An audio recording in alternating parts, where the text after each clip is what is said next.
Hello दोस्तों, नमस्कार। तो कैसे हैं आप लोग? मैं आशा करता हूँ आप सभी लोग बिल्कुल स्वस्थ होंगे।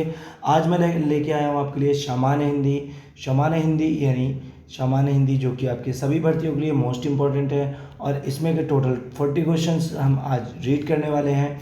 40 क्वेश्चंस जो कि आपको बताना है कि आपके 40 क्वेश्चन में से कितने क्वेश्चन सही होते हैं। तो दोस्तों, कमेंट बॉक्स के माध्यम से आप मुझे बता सकते हैं।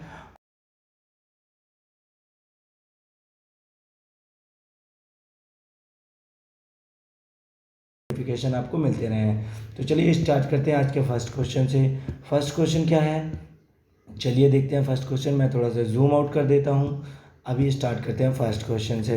फर्स्ट क्वेश्चन है, बीती विभाव बरी जागरी, बीती विभाव बरी जागरी, अंबर पनघट में डूबो रही, तारा घाट उस्मा नगरी में कौन सा अलंकार होगा। चार ऑप्शन यहाँ पे दिए हुए हैं, आपको सही ऑप्शन चुन के बताना है कि इसका सही ऑप्शन कौन सा होगा। तो दोस्तों फटाफट आप मुझे कमेंट बॉक्स के माध्यम से बताइए कि इसमें कौन सा अलंकार होगा। तो इसमें होगा आपका रूपक अलंकार, यानी इसका ऑप्शन नंबर सी बिल्कुल सही है। दोस्तों अब रूपक अलंकार कैसे होगा मैं आपको बता देता हूँ। पहले तो जहाँ गुण के अत्यंत समानता के कारण उपमेय में उपमान का अभेद या आरोपण हो, वहाँ रूपक अलंकार होता है, जैसा कि आप सभी को पता होगा। तो उपयुक्त पंक्ति में जो है रूपक अलंकार है। नेक्स्ट क्वेश्चन देखते हैं, क्वेश्चन नंबर 2।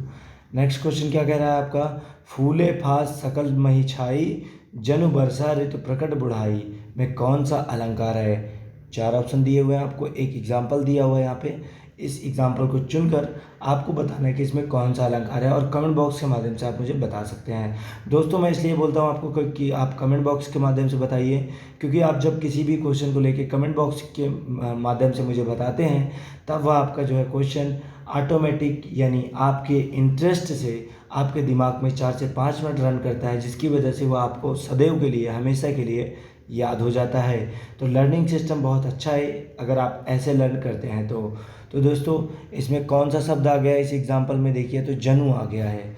कौन सा एग्जाम्पल शब्द आ गया है, तो जनु आ गया है। आपको पता होगा कि जानो जनु जान मानो मनु, ये सारे शब्द जिस जो है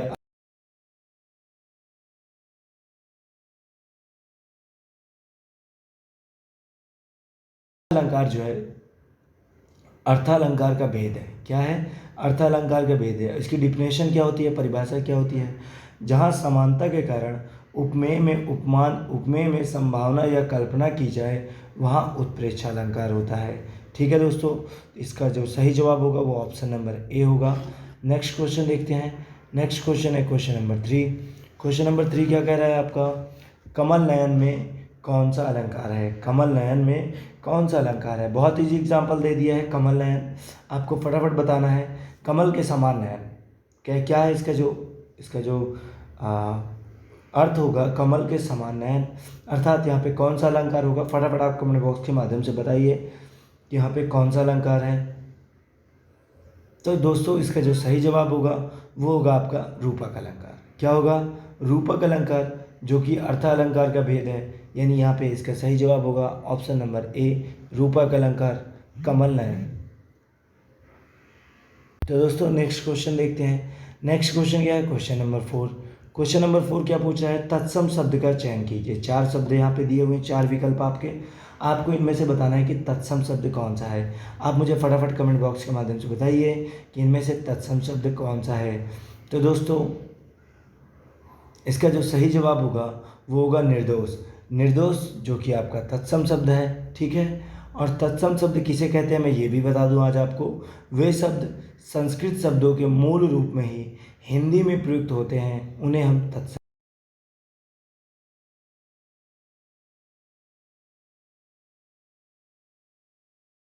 शब्द हैं, तद्भव शब्द हैं। मूढ़, झांगा और क्षुधा जो कि तद्भव शब्द हैं।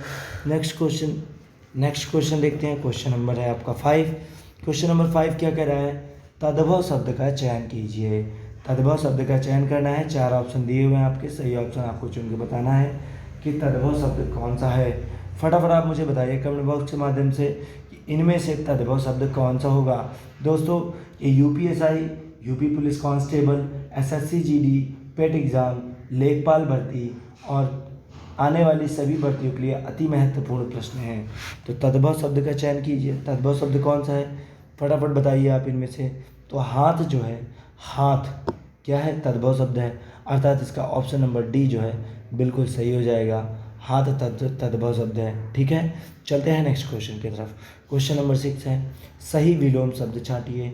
विलोम शब्द छांटना है, किसका छांटना है, तो अगम का। अगम का विलोम शब्द क्या होता है दोस्तों, आप लोगों को पता होगा कि अगम का शब्द का विलोम शब्द क्या होता है। फटाफट आप मुझे बताइए कि अगम का विलोम शब्द क्या होगा। तो दोस्तों अगम का जो विलोम शब्द होता है वह होता है सुगम। क्या होता है, सुगम होता है, यानी ऑप्शन नंबर सी बिल्कुल सही हो जाएगा। चलते हैं नेक्स्ट क्वेश्चन की तरफ। नेक्स्ट क्वेश्चन देखते हैं, क्वेश्चन नंबर 7। क्वेश्चन नंबर 7 क्या है आपका, विलोम शब्द छांटिए। यहाँ पे विलोम शब्द छांटने के लिए बोला है पुरुष, जिसका विलोम शब्द क्या होता है आप लोगों को बताना है कमेंट बॉक्स के माध्यम से। फटाफट आप मुझे बताइए कि पुरुष शब्द का विलोम शब्द क्या होगा। तो दोस्तों जो पुरुष का विलोम होता है वो होता है कोमल। क्या होता है, कोमल होता है। और पुरुष का अर्थ क्या होता है, कठोर। क्या होता है, कठोर होता है। तो पुरुष शब्द का जो विलोम होगा वह होगा आपका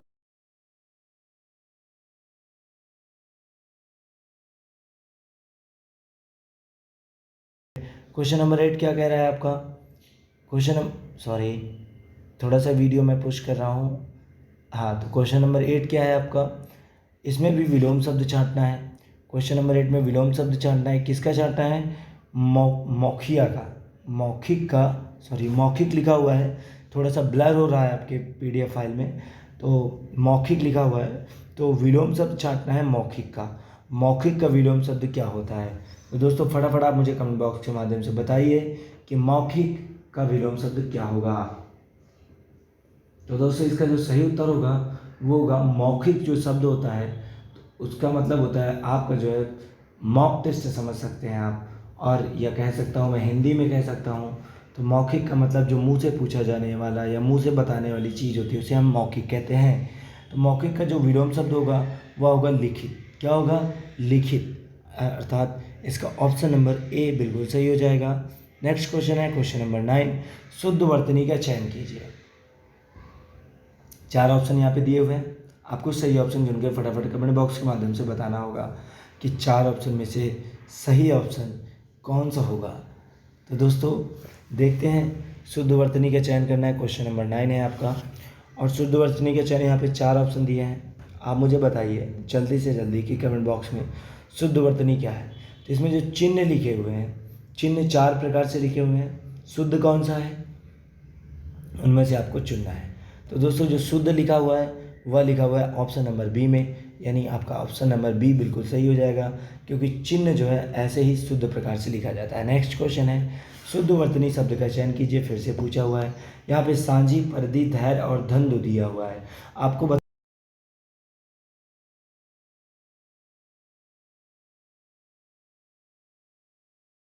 आप मुझे कमेंट बॉक्स के माध्यम से बताइए कि सही विकल्प कौन सा है। तो दोस्तों इसमें जो सही वर्तनी होती है, शुद्ध वर्तनी होती है, वह है कि धैर्य। इसका अर्थात ऑप्शन नंबर सी बिल्कुल सही हो जाएगा, धैर्य। उसके अलावा अन्य शब्दों का जो शुद्ध वर्तनी होगी, जैसे परिधि लिखा है तो परिधि कैसे लिखा जाता है, प रि धी, ऐसे लिखा जाता है, आपको पता ही होगा। ठीक है, उसके बाद और भी ऑप्शन दिए हुए हैं। नेक्स्ट क्वेश्चन देखते हैं, क्वेश्चन नंबर 10 का मैंने आपको बताया धैर्य ऑप्शन बिल्कुल सही होगा। नेक्स्ट क्वेश्चन, क्वेश्चन नंबर 11, शुद्ध वर्तनी का चयन कीजिए। कंटिन्यू 4 प्रश्न पूछे गए हैं आपके शुद्ध और अशुद्ध के।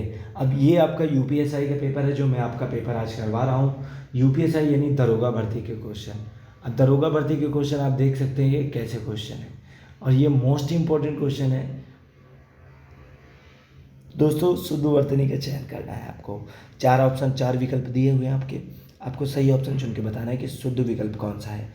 तो इनमें से आपका संवेदनशील, यानी ऑप्शन नंबर सी शुद्ध होगा, संवेदनशील। ठीक है, याद रखिएगा।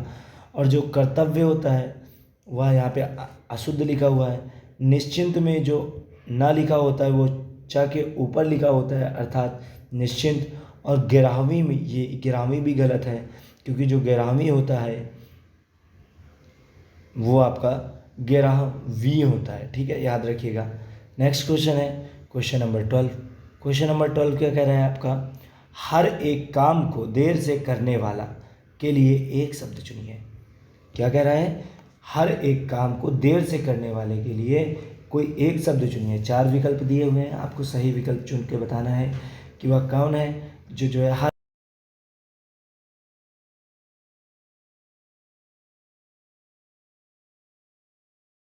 क्या होता है? विलंबी होता है।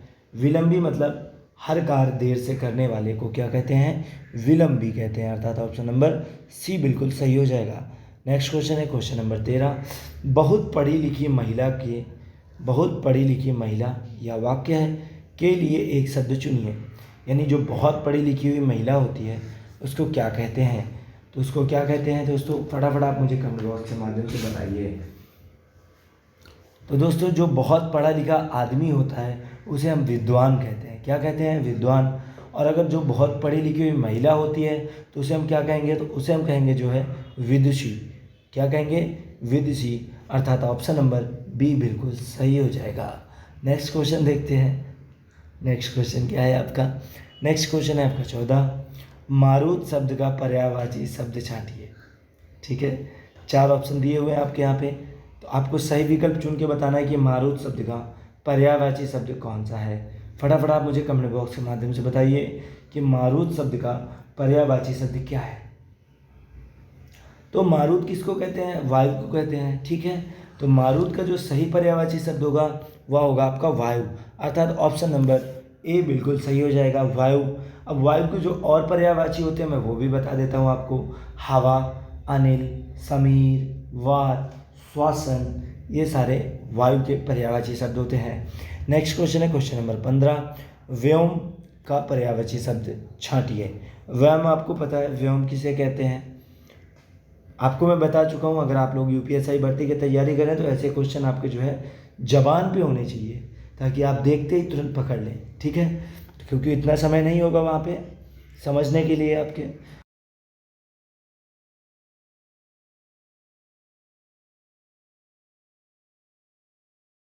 ठीक है, अब आकाश के और पर्यायवाची शब्द मैं आपको बता देता हूँ। अगर आप लोग नोट डाउन नहीं कर रहे हैं तो नोट डाउन कर लीजिए। गगन, नभ, अंबर, शून्य, अभ्र,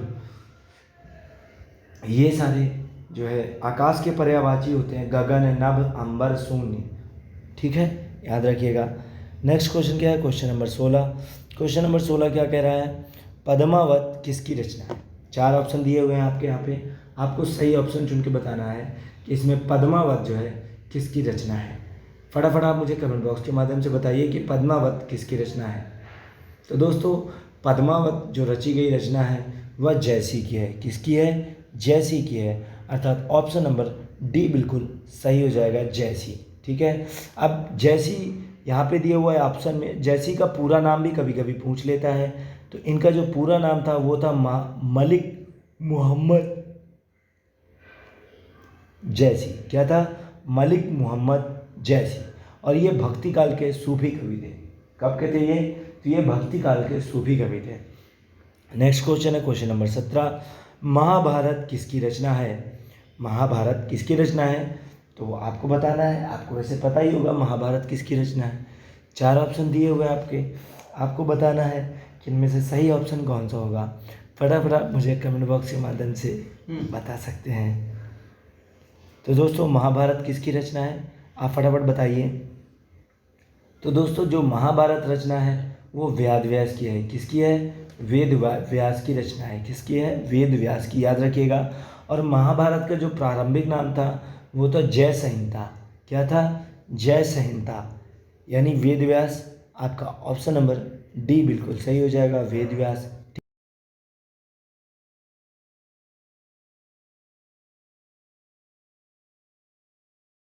होते हैं। दोस्तों हाल ही में मैंने अभी एक वीडियो बनाया था जिसमें मैंने आपको बताया था कि वचन कितने प्रकार के होते हैं। वचन 2 प्रकार के होते हैं, एक बहुवचन, दूसरा एक वचन। पहला होता है एक वचन और दूसरा होता है बहुवचन। तो आपके जो वचन होते हैं वो 2 प्रकार के होते हैं। कितने प्रकार के होते हैं? 2 प्रकार के होते हैं। मोस्ट इंपॉर्टेंट क्वेश्चन है आपका। यह क्वेश्चन आपका जो है यूपी पुलिस कांस्टेबल की भर्ती 2019 में भी पूछा गया था। ठीक है, चलते हैं नेक्स्ट क्वेश्चन की तरफ। नेक्स्ट क्वेश्चन 19 है आपका। निम्नलिखित में से कौन सा शब्द स्त्रीलिंग है? आपको बताना है कौन सा शब्द स्त्रीलिंग है। 4 ऑप्शन यहाँ पे दिए हुए हैं, 4 विकल्प आपके। फटाफट आप मुझे कमेंट बॉक्स के माध्यम से बताइए कि इनमें से कौन सा शब्द जो है स्त्रीलिंग है। तो दोस्तों इनमें से जो स्त्रीलिंग शब्द है वो है मृत्यु। क्या है? मृत्यु जो है स्त्रीलिंग शब्द है, बाकी जो है आपके पुल्लिंग शब्द हैं। नेक्स्ट क्वेश्चन है क्वेश्चन नंबर 20। निम्नलिखित शब्दों में से सदा स्त्रीलिंग वाला शब्द कौन सा है? 4 ऑप्शन दिए हुए हैं आपके स्क्रीन के सामने, आपको बताना है कि जो है स्त्रीलिंग वाला शब्द कौन सा है। फटाफट आप मुझे कमेंट बॉक्स के माध्यम से बताइए। तो दोस्तों जो इसका सही जवाब होगा वो होगा पक्षी। क्या होगा? पक्षी। पक्षी शब्द जो है हमेशा स्त्रीलिंग में ही प्रयोग होता है। कोई भी पक्षी हो तो उसे हम क्या कहेंगे? जैसे कोई भी पक्षी होता है तो वो जो है सदा स्त्रीलिंग वाला शब्द ही होता है, यानी ऑप्शन नंबर ए बिल्कुल सही हो जाएगा। ठीक है, याद रखिएगा। नेक्स्ट क्वेश्चन है प्रसिद्ध समानार्थी शब्द चुनिए। जो यहाँ पे प्रसिद्ध दिया हुआ है, प्रसिद्ध का समानार्थी शब्द। समानार्थी शब्द मतलब समान, देखिए समान जो है समान अर्थ वाले शब्दों को हम समानार्थी शब्द कहते हैं। तो प्रसिद्ध का मतलब क्या?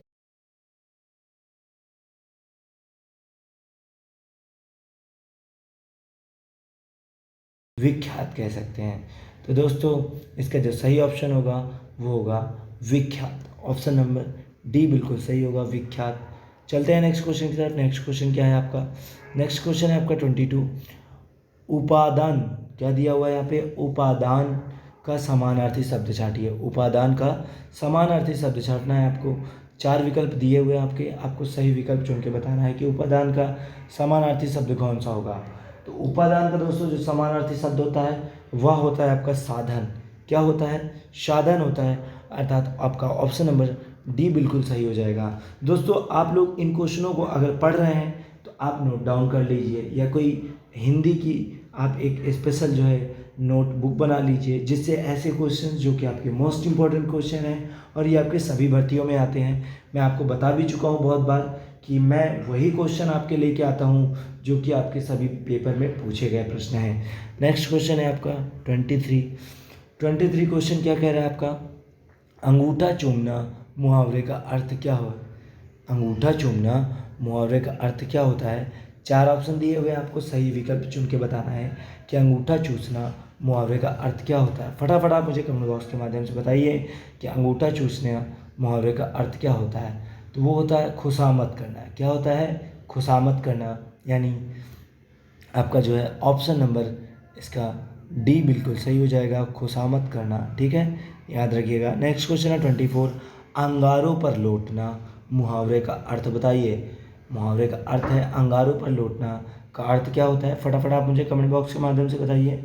दोस्तों आप नहीं बता सकते हैं तो आप कम से कम इस वीडियो को लाइक कर सकते हैं। वीडियो लाइक करने से क्या होता है, मैं थोड़ा सा मोटिवेट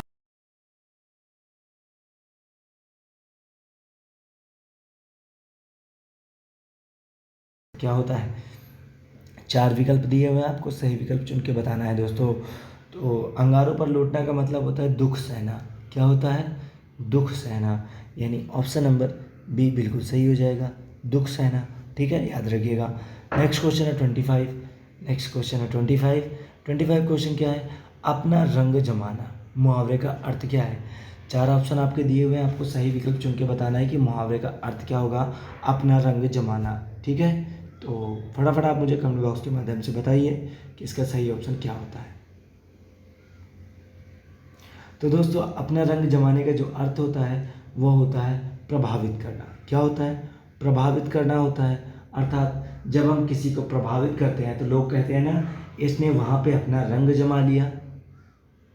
ठीक है, तो यहाँ पे क्या होगा, आपको ऑप्शन नंबर ए बिल्कुल सही हो जाएगा, प्रभावित करना। ठीक है, चलते हैं नेक्स्ट क्वेश्चन की तरफ। नेक्स्ट क्वेश्चन क्या है आपका 26 क्या पूछ रहा है आपका? कहाँ राजा भोज कहाँ गंगू तेली लोकतृप्ति का अर्थ क्या होगा? 4 ऑप्शन आपके दिए हुए हैं, आपको सही ऑप्शन चुन के बताना है। फटाफट आप कमेंट बॉक्स के माध्यम से बता सकते हैं मुझे। तो दोस्तों कहाँ राजा भोज कहाँ गंगू तेली लोकतृप्ति का अर्थ क्या होता है? 4 ऑप्शन दिए हुए हैं आपके, आपको बताना है इनमें से सही ऑप्शन क्या होगा। फटाफट आप मुझे कमेंट बॉक्स के माध्यम से बताइए। और यही लोकतृप्ति जो है बहुत फेमस है, बहुत फेमस है।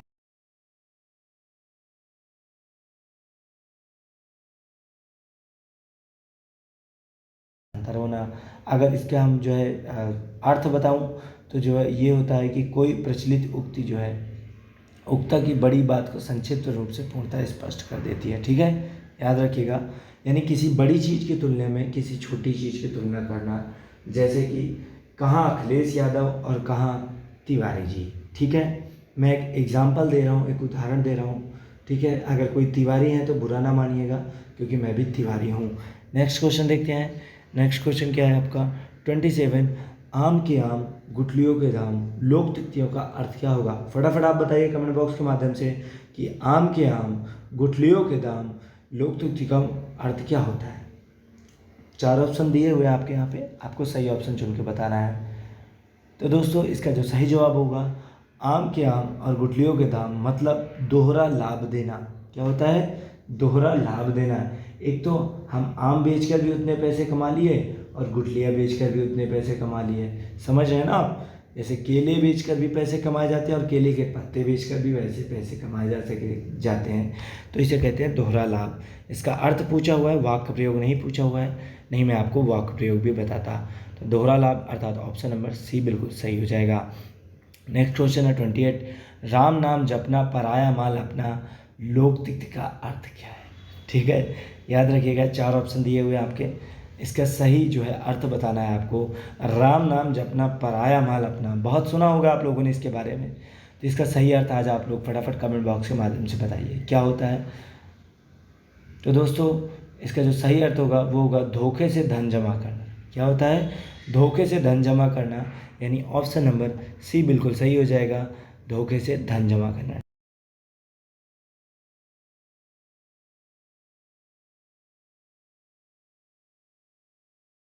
यहाँ पे रिक्त स्थान दिया हुआ है, आपको बताना है इस रिक्त स्थान पे क्या भरा जाएगा। सत्य और अहिंसा का संबंध है, सत्य और अहिंसा का संबंध किससे है। 4 विकल्प दिए हुए हैं, आप फटाफट बताइए कि 4 विकल्प में से कौन सा सही होगा। तो दोस्तों सत्य और अहिंसा का घनिष्ठ संबंध होता है। क्या होता है, घनिष्ठ संबंध होता है, यानी यहाँ पे आपका ऑप्शन नंबर सी सही हो जाएगा, घनिष्ठ। ठीक है, नेक्स्ट क्वेश्चन है क्वेश्चन नंबर 30, मानसरोवर तक पहुँचना है, मानसरोवर तक पहुँचना है और यहाँ पे आपका रिक्त स्थान दिया हुआ है। ठीक है, आपको बताना है कि जो है इसमें रिक्त स्थान की पूर्ति किस वाक्य से करेंगे। ठीक है, तो 4 विकल्प दिए हुए हैं, आप फटाफट मुझे कमेंट बॉक्स के माध्यम से बताइए। तो मानसरोवर तक पहुंचना दुर्गम है। क्या होगा, दुर्गम है, अर्थात ऑप्शन नंबर बी बिल्कुल सही हो जाएगा। ठीक है, नेक्स्ट क्वेश्चन है 31 क्या कह रहा है, सांप्रदायिकता की आग देश में, यहाँ पे रिक्त स्थान है, हुई है। क्या है, हुई है। तो आपको बताना है इसमें इस रिक्त स्थान में क्या जो है कौन सा विकल्प हम भरेंगे। फटाफट आप बताइए मुझे। तो दोस्तों सांप्रदायिकता की आग देश में लगी हुई है। क्या होगा, लगी हुई है, अर्थात ऑप्शन नंबर डी बिल्कुल सही हो जाएगा। इसके चलते हैं नेक्स्ट क्वेश्चन की तरफ। नेक्स्ट क्वेश्चन क्या है आपका 32, मैया मोही, यहाँ पे रिक्त स्थान है, दोहा है, बहुत खिजायो। ठीक है, क्या है, बहुत खिजायो। याद होगा कक्षा 10 में यूपी बोर्ड के जो है हिंदी में जो है काव्य में यह दोहा लिखा हुआ है। तो अगर आप लोगों को दोहा नहीं पता तो आप लोग एक बार थोड़ा सा ये क्वेश्चन ज़रूर पढ़िएगा। और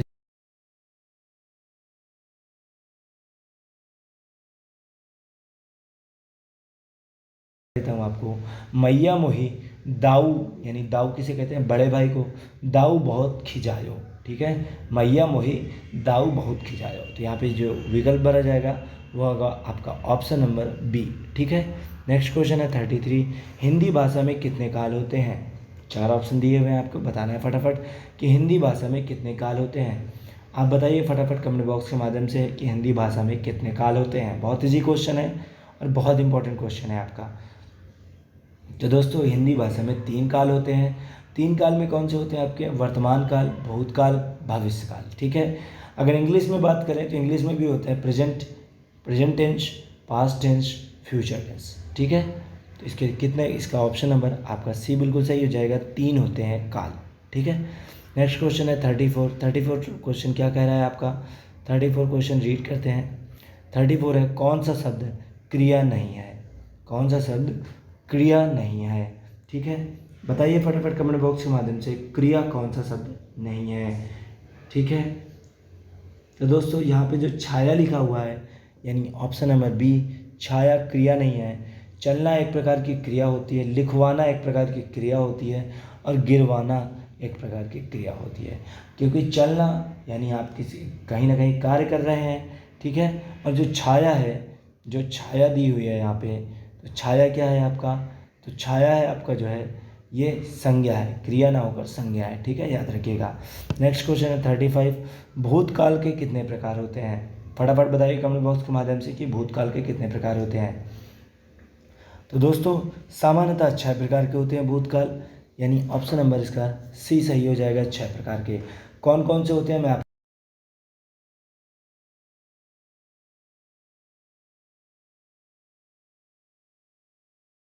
सामान्य संकेतार्थ, ये 6 प्रकार के भूतकाल होते हैं। ठीक है, याद रखिएगा। नेक्स्ट क्वेश्चन है आपका 36, किस वाक्य में क्रिया सामान्य भूतकाल में है? आपको बताना है सामान्य भूतकाल। सामान्य भूतकाल के एग्जाम्पल दिए हुए हैं यहाँ पे, आपको सही ऑप्शन बताना है कि इनमें से कौन सा सही ऑप्शन होगा।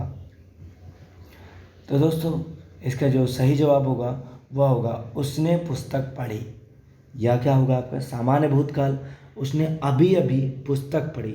ठीक है, ये आपका ऑप्शन नंबर ए बिल्कुल सही हो जाएगा, जो कि आपका सामान्य भूतकाल का उदाहरण है। नेक्स्ट क्वेश्चन देखते हैं। नेक्स्ट क्वेश्चन में कुछ निर्देश दिए हुए हैं, निर्देश पढ़ते हैं। क्वेश्चन नंबर 37 से 40 तक यदि तुम जो है इन्हीं के इसी गद्यांश को पढ़ के जो है जवाब देना है आपको। तो गद्यांश रीड करते हैं। यदि तुम भविष्य को अपनी मुट्ठी में बंद करना चाहते हो तो समय के प्रत्येक क्षण का उपयोग करो। प्रत्येक क्षण तुम्हारी प्रगति का क्षण है। जीवन की दौड़ वास्तव में विद्यार्थी जीवन में आरंभ होती है।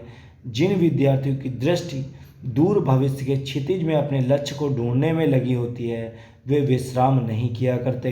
ठीक है, तो चलिए 37 क्वेश्चन देखते हैं। इस गद्यांश में संज्ञा शब्द कुल कितनी बार प्रयुक्त हुआ है?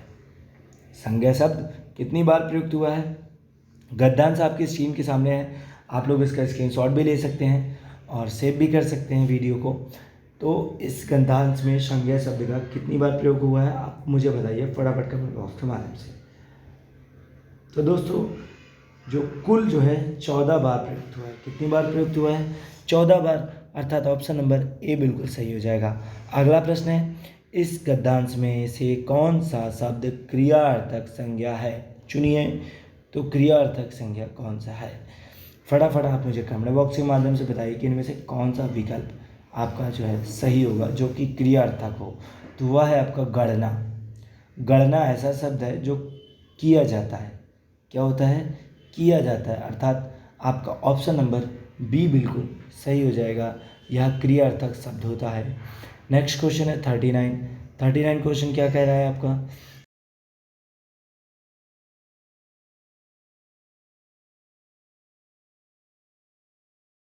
आपको पूरा पढ़ के बता दिया है, अब आपको बताना है कि वे शब्द किसके लिए प्रयुक्त हुआ है। फटाफट आप मुझे कमेंट बॉक्स के माध्यम से बताइए कि वे शब्द किसके लिए प्रयुक्त हुआ है। तो दोस्तों जो वे शब्द है वे आपका विद्यार्थियों के लिए प्रयुक्त हुआ है, अर्थात ऑप्शन नंबर सी बिल्कुल सही हो जाएगा, विद्यार्थी। ठीक है, नेक्स्ट क्वेश्चन है 40, अरे बारिश आ गई में लगेगा, क्या लगेगा?